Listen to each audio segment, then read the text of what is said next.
The crystalline spire of New Gibraltar pierced the pollution-heavy clouds like a defiant finger pointing at the stars. It was humanity's last great city, a testament to survival in a world ravaged by environmental collapse and endless wars. Commander Marcus Rivera stood at the observation deck, his weathered face reflected in the reinforced glass as he watched the approaching alien vessel. The ship was unlike anything in Earth's database, organic curves that seemed to pulse with internal light, its surface rippling like liquid metal. As it descended through the atmospheric shields, Marcus couldn't shake the feeling that this moment would change everything. "Commander," his neural link chimed with Lieutenant Anna Patel's voice, "the visitor's bioscan results are complete. She's something we've never seen before." Marcus straightened his uniform, the fabric adapting to his movement. "Keep all defense systems active, but non-aggressive. We're not making first contact here, we're receiving a refugee." The landing bay's massive doors parted, revealing the shimmer of containment fields. The alien ship settled with impossible grace, its surface continuing to pulse with that strange, internal light. As the access ramp extended, Marcus found himself holding his breath. She emerged like a living shadow, tall and elegant, with skin that seemed to absorb and reflect light simultaneously. Her eyes were pools of swirling silver, and when she moved, it was with a fluid grace that made human movement seem clumsy by comparison. "I am Nyara," her voice resonated in their minds rather than their ears, "last queen of the Lemurian people. I come seeking sanctuary, and hope." Marcus stepped forward, years of diplomatic training kicking in. "I am Commander Marcus Rivera of New Gibraltar. We received your transmission, but I must admit, we're still unclear about your exact intentions." Nyara's silver eyes fixed on him, and Marcus felt a wave of emotion that wasn't his own, loneliness, desperation, and something deeper. "My people are gone, Commander. Our world was destroyed by the same short-sightedness that nearly claimed yours. I am the last of my kind, and I carry within me the last genetic legacy of an entire civilization." The observation deck had filled with senior staff and council members, their whispers creating a low hum of tension. Marcus noticed Dr. James Morgan, their lead xenobiologist, pushing his way forward, his eyes wide with professional fascination. "Your message mentioned a proposal," Marcus prompted, keeping his voice neutral despite the growing unease in the room. Nyara's form seemed to shimmer as she drew herself up. "Yes. My species is compatible with yours, more compatible than you might imagine. We once shared common ancestors, eons ago when the galaxy was young. I seek a partnership. A chance to preserve what remains of my people by creating something new.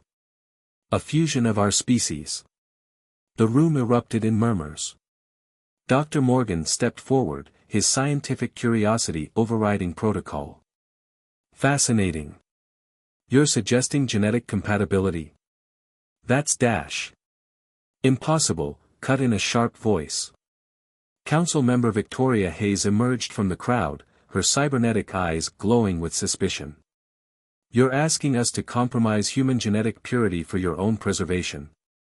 Nyara turned to face her, and the air seemed to crystallize with tension. "I'm asking you to prevent the complete extinction of a species that could help save your world. My people had powers you cannot imagine.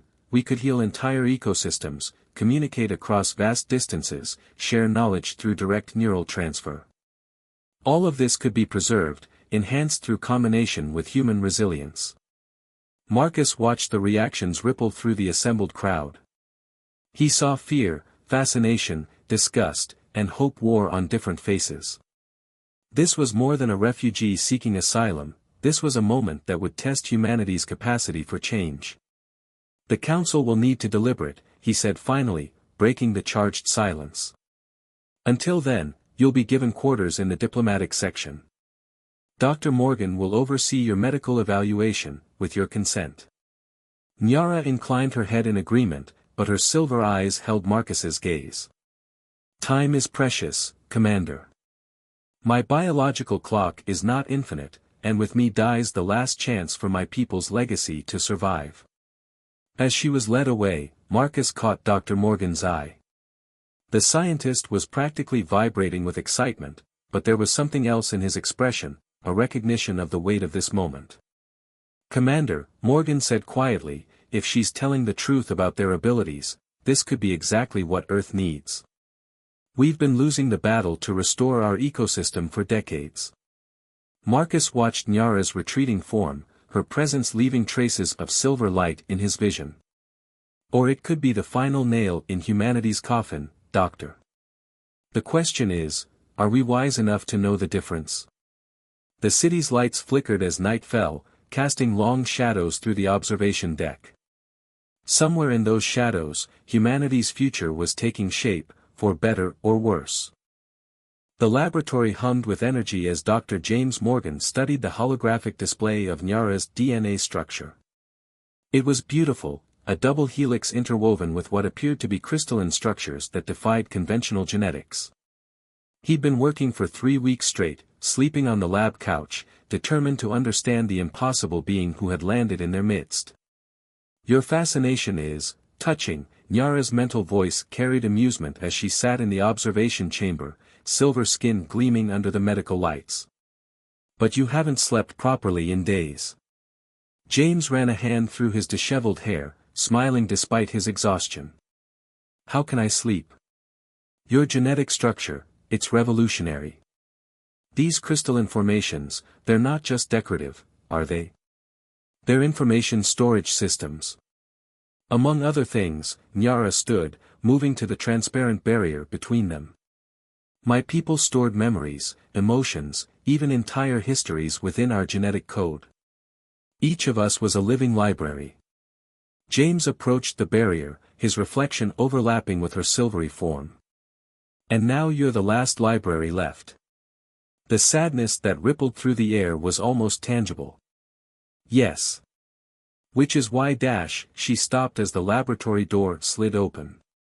Commander Rivera entered, followed by Lieutenant Patel and 2 members of the Science Council. "Dr. Morgan, your preliminary report was interesting." He glanced at Nyara, nodding respectfully. "Our guest's claims about genetic compatibility appear to be true." More than true, James activated a larger holographic display. "Commander, the Lemurian genetic structure is like nothing we've ever seen, but it's designed, evolved, to be adaptable. Their DNA can literally rewrite itself to achieve compatibility with other species. But it's more than that." He gestured excitedly at the display. "Their genetic memory storage could revolutionize how we preserve information. And these structures here? They appear to be related to their ecosystem restoration abilities."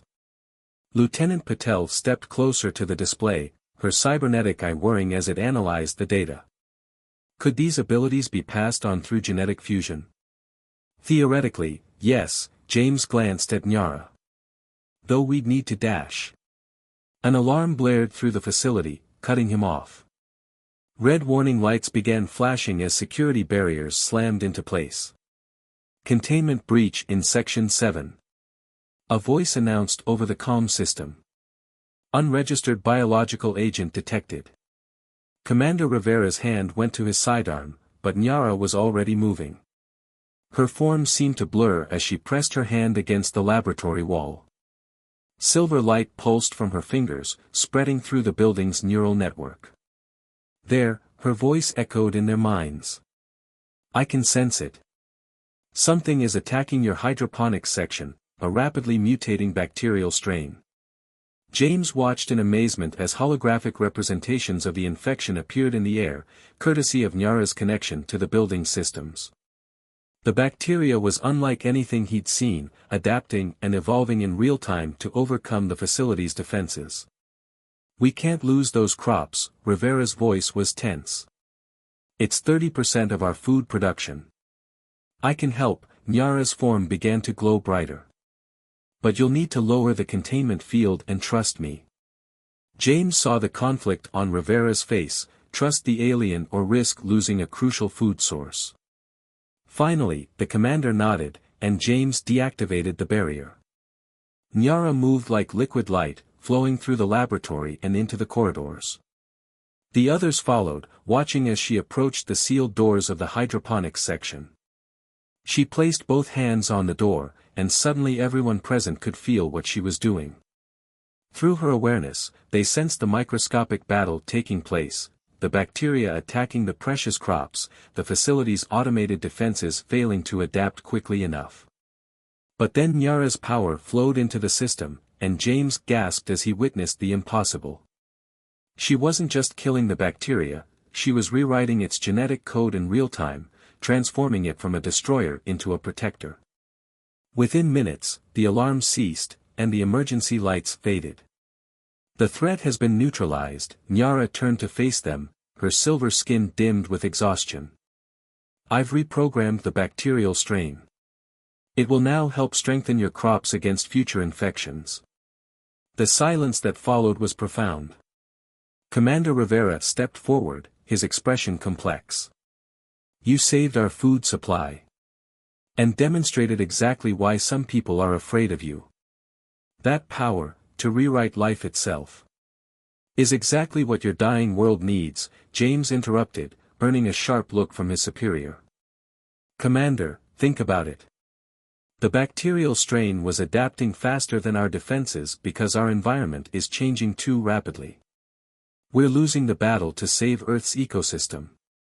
But with Nyara's abilities, with what we could learn from her people's genetic legacy, it could also be used as a weapon, Lieutenant Patel pointed out quietly.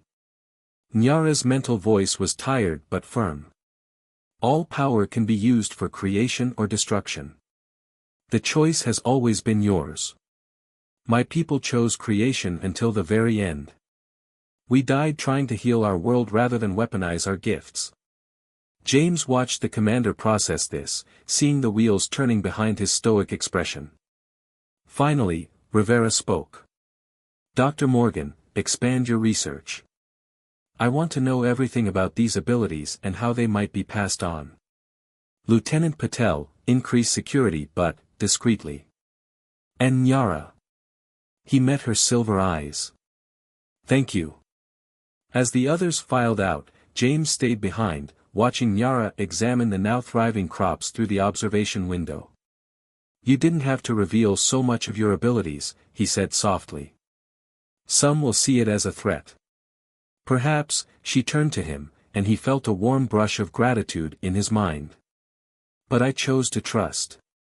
Sometimes, Dr. Morgan, we must plant seeds without knowing if they will grow. He smiled at the metaphor, looking at the flourishing hydroponics bay. Please, he said, call me James. The light shifted, and for a moment, he could have sworn he saw her smile too. The crowd gathered in New Gibraltar's central plaza grew larger by the minute, their angry voices echoing off the crystalline towers. Council member Victoria Hayes stood at the podium, her cybernetic eyes glowing with righteous fury as she addressed the masses. They tell us this alien queen can save us, her voice boomed across the plaza. They say we should trust her with our genetic future. But I ask you, haven't we learned from our past? Haven't we seen what happens when we let others decide humanity's fate? From their vantage point in the research tower, James Morgan watched the scene unfold with growing unease. Beside him, Nyara stood motionless, her silver skin reflecting the angry red of the warning lights that had become a constant presence in the city. Their fear is familiar. Nyara's mental voice was heavy with memory. My people faced similar opposition when we first tried to heal our world. By the time they accepted the truth, it was too late. James turned to her, noting how the 3 weeks of constant research had taken their toll. Even her natural luminescence seemed dimmed. We've made progress. The genetic compatibility tests are positive, and your restoration of the hydroponics section has increased food production by 40%. And yet, Commander Rivera's voice came from the doorway as he entered, looking equally tired. Hayes has gathered enough support to force an emergency council session. She's demanding we expel our guest immediately. The commander's neural link chimed, and Lieutenant Patel's voice filled the room. Sir, we've detected unauthorized access to the genetic research databases. Someone's been copying files. James felt his blood run cold. Those files contained everything they'd learned about Lemurian DNA, including its potential vulnerabilities. Can you trace it? Already did, Patel's voice was grim. It came from Counselor Hayes's private terminal. Rivera's face hardened. She's not just opposing us, she's gathering ammunition. Doctor, secure everything. Nothing leaves the lab without my direct authorization. Nyara moved to the window, placing one elegant hand against the glass. There's something else. Something beneath the surface of this opposition. May I? She looked at Rivera for permission. The commander nodded, and Nyara closed her silver eyes. The air in the room seemed to thicken as her consciousness expanded, touching the edges of their minds with gossamer gentleness. There, she whispered, both mentally and aloud. In the lower levels. Pain. Fear. Anger. But, orchestrated. Artificial. James rushed to his console, fingers flying over the holographic controls. Commander, look at this.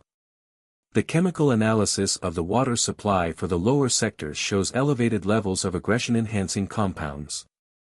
Someone's been drugging them. Hayes, Rivera spat the name. She's manufacturing opposition. But why?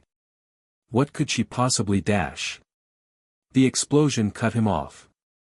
The blast came from the laboratory levels, sending shockwaves through the tower. Emergency barriers slammed into place as smoke filled the corridors. Through the chaos, James heard Nyara cry out, not in pain, but in loss. The samples, she gasped. They're destroying the research. Rivera was already moving, weapon drawn. Patel, full lockdown. No one leaves the facility. But James wasn't listening anymore. He saw the shadow moving behind Nyara, the glint of a weapon designed specifically for her biology. Without thinking, he threw himself forward. The blast caught him in the shoulder, crystalline energy burning through his flesh. As he fell, he saw Nyara's form blur into action. Her power surged, not in anger but in protection, creating a barrier of pure energy around them. The assassin, wearing the uniform of Hayes's security detail, found himself trapped in a cocoon of silver light. But what happened next shocked everyone present. Instead of crushing him, Nyara touched his mind. The man screamed, not in pain but in revelation as she showed him the truth, the memory of her world's death, the weight of being the last of her kind, the genuine desire to help humanity avoid the same fate. When she released him, he fell to his knees, weeping. Rivera's security team arrived to find an unusual scene, James being healed by Nyara's touch, the assassin babbling apologies, and evidence scattered across the lab pointing directly to Hayes's involvement in a conspiracy.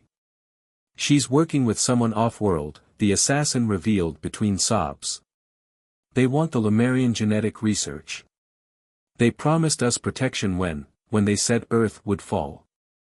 James watched Nyara's expression shift as she finished healing his wound. Your world isn't dying by chance, she said softly. It's being murdered. Just like mine was. Rivera's face was a mask of cold fury. Hayes isn't just a bigot, she's a traitor. But we can't move against her without proof. A council member has diplomatic immunity unless she's caught in the act, James finished, an idea forming. Commander, I have a plan. But it's going to require us to trust each other completely. He looked at Nyara. All of us. Nyara's silver eyes met his, and he felt her consciousness brush his own, not reading, just connecting. Trust, she said, is what my people offered too late. Perhaps humans will prove wiser. Outside, the protests continued, orchestrated by forces working to prevent an alliance that could save both their species. But in that room, surrounded by the wreckage of one plot and the beginnings of a counterplan, James saw something new in Nyara's eyes, not just hope, but determination. The real battle for Earth's future was about to begin. The Grand Council chamber of New Gibraltar had never felt so charged with tension. Its crystalline walls, designed to amplify truth through resonance, hummed with the emotional energy of the assembled crowd. Every sector of the city was represented, from the hydroponics workers to the atmospheric engineers, all gathered to witness humanity's most crucial decision since the Great Exodus. Commander Rivera stood at the central podium, his uniform bearing the scorch marks from the previous day's attack. Behind him, a massive holographic display showed real-time data from Earth's failing ecosystems. Beside him, Nyara waited, her silver form somehow both regal and vulnerable. Members of the council, Rivera's voice cut through the murmurs, we're here not just to decide the fate of our Lemurian guest, but to uncover a truth that threatens all of humanity. Victoria Hayes sat in her council seat, cybernetic eyes narrowed, but her usual confidence seemed brittle. We're here to protect humanity from alien infiltration, Commander. Nothing more. James Morgan stepped forward, his recently healed shoulder still stiff. He activated a secure data crystal, and new images filled the chamber. What you're about to see was recovered from Counselor Hayes' private servers, decoded by our cybersecurity team. The images showed secret meetings, encrypted communications with off-world entities. Most damning were the genetic research files, not just stolen data about Lemurian biology, but plans for weaponizing it. These entities, James continued, have been systematically destroying worlds. They create environmental collapse, then offer protection to select groups willing to betray their own people. Earth isn't dying naturally, it's being murdered. The chamber erupted in shocked voices. Hayes stood, her composure cracking. These are fabrications. We can't trust Dash. She never finished. At that moment, Nyara raised her hands, and the chamber's crystalline walls began to sing.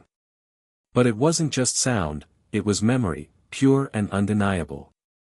Through her genetic gift, she shared the death of her world, showing how the same pattern had played out, manufactured crisis, orchestrated opposition to solutions, and finally, complete collapse. My people could have saved themselves, Nyara's mental voice reached every mind in the chamber. But they spent their last strength trying to save our world instead. Now I offer you their legacy, not just the power to heal your Earth, but the wisdom to understand why you must. Lieutenant Patel burst into the chamber, her cybernetic eye flashing urgent data. Commander. We're detecting multiple unauthorized launches from Hayes' private facility. Something's being released into the atmosphere. Hayes laughed, and the sound was hollow with madness. You're too late. The catalysts are already deployed. Earth will die, just as planned, unless we accept their protection, Rivera finished grimly. But you didn't count on one thing, Hayes. Show them, Doctor. James activated another holographic display, this one showing real-time atmospheric data. The catalysts Hayes had released were being transformed, their very molecular structure rewritten by something already present in the air. When Nyara healed our hydroponics section, James explained, she didn't just save our food supply. She released beneficial microorganisms that have been slowly spreading through our ecosystem. They're programmed to detect and neutralize exactly these kinds of weapons. Hayes' face contorted with rage. She reached for a hidden weapon, but found herself frozen in place by Nyara's power. You don't understand, she snarled. They'll kill us all. No, Nyara's voice was firm. They'll fail, because unlike my people, humanity has been given a choice in time to make it.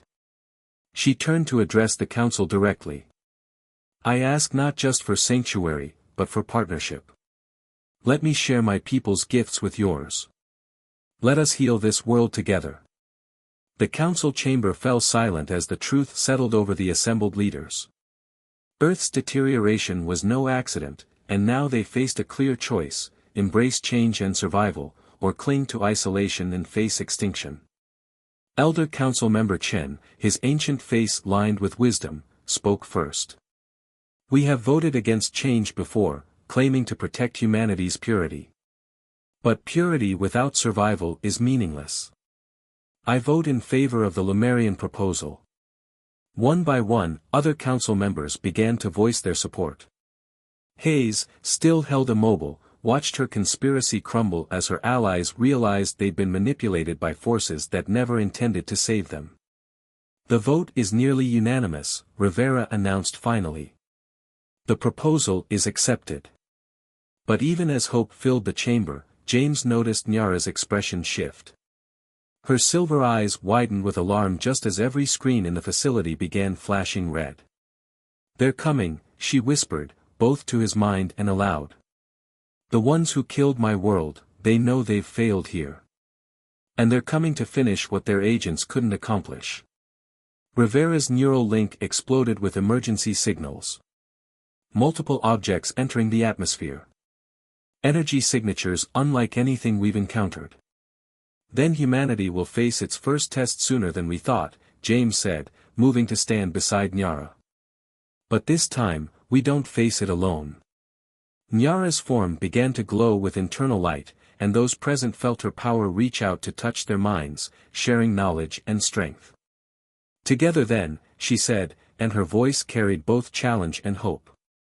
As alarm sirens began to wail throughout New Gibraltar, humanity prepared to fight not just for survival, but for a future they'd chosen freely, one that promised more than mere existence, but true renewal. The real battle was about to begin, and Earth's defenders would face it changed, enhanced, and united with powers their enemies had never expected them to possess. The sky above New Gibraltar burned. Hostile ships descended through the atmosphere like falling stars, their weapons already probing Earth's defenses. But the city wasn't the same one they'd expected to find. Silver light pulsed through the streets and buildings, a network of Lemurian energy that Nyara had woven into the very infrastructure.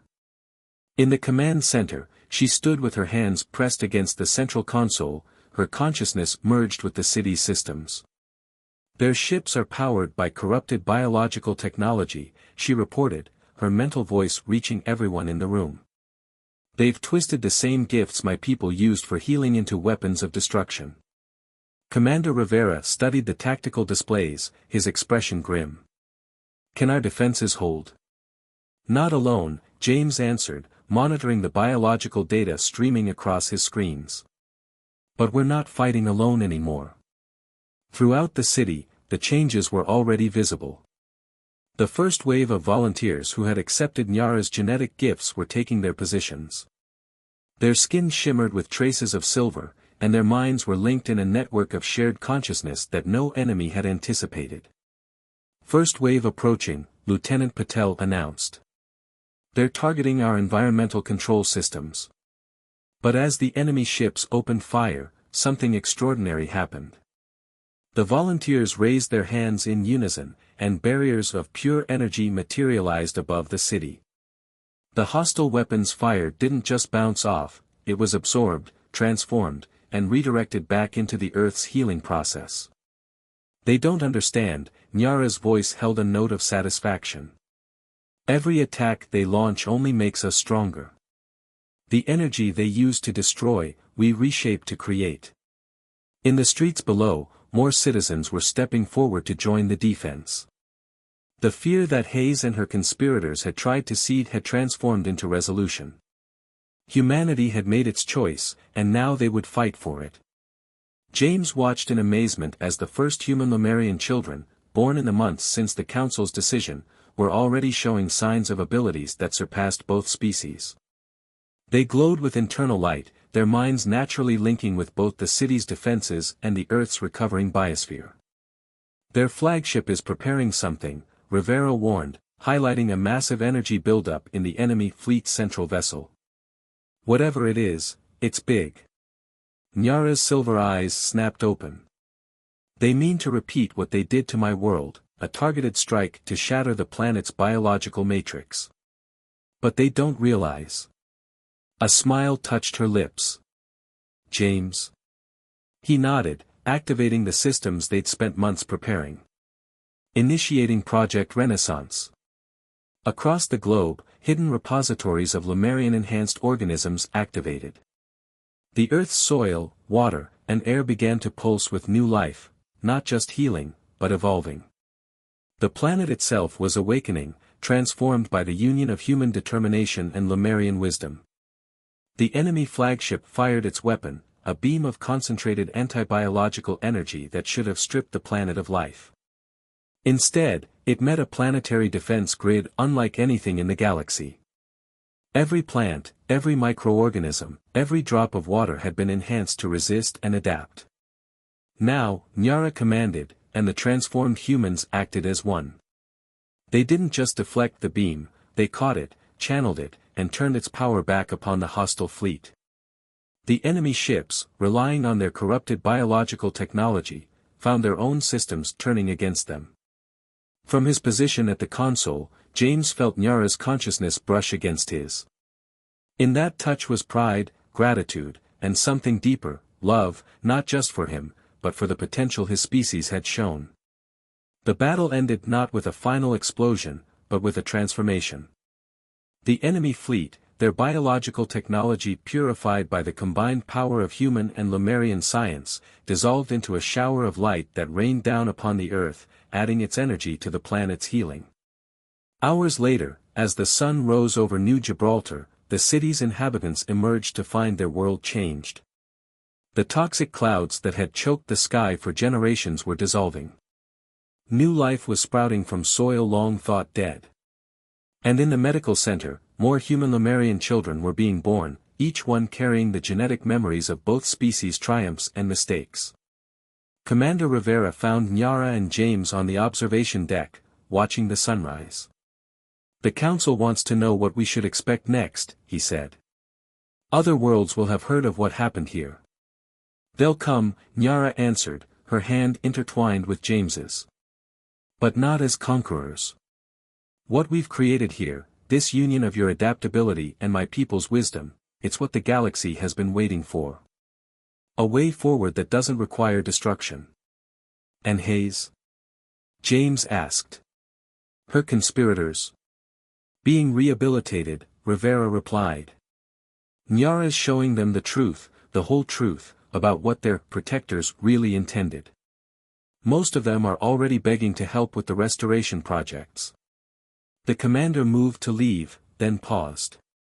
"You know, when you first arrived, I thought you were asking us to help save your species. But that wasn't it at all, was it?" Nyara's silver eyes reflected the dawn light. "No. I was offering you the chance to save yourselves by remembering something you'd forgotten, that the strongest legacy isn't the one you protect and hoard. It's the one you share, adapt, and let grow into something new." As if in response, a flock of birds, the first seen in New Gibraltar's skies in decades, soared past the window. Their feathers shimmered with traces of silver, transformed but not diminished by the changes sweeping their world. "Life finds a way," James said softly, quoting an ancient saying. "But sometimes it needs a little help remembering how."